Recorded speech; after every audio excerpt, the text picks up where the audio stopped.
নমস্কার বন্ধুরা, আজকে বানাচ্ছি মটর পনির। তার জন্য এই সব মশলাগুলো লাগবে। কড়াই বসিয়ে নেবো, এবারে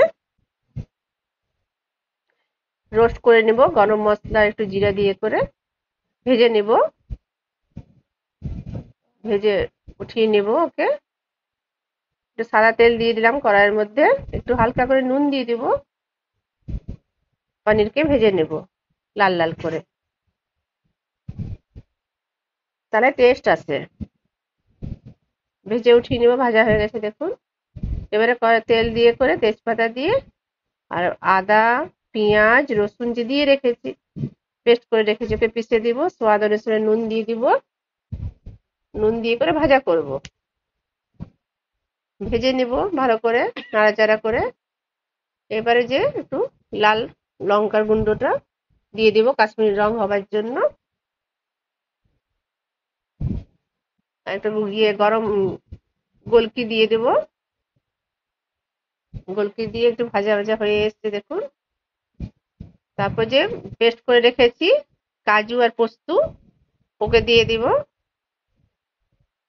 হলুদ দিয়ে দিব, আর টমেটো পিউরি করে রেখেছি ওকেও দিয়ে দেব। ভালো করে ভাজা ঠাজা করে নেব, লাল লাল করে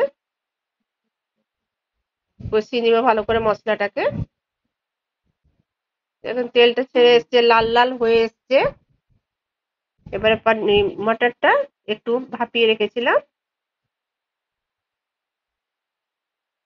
নাড়াচাড়া করে ভালো করে ভেজে নেব। তেলটা উপর উপর হয়ে এসছে।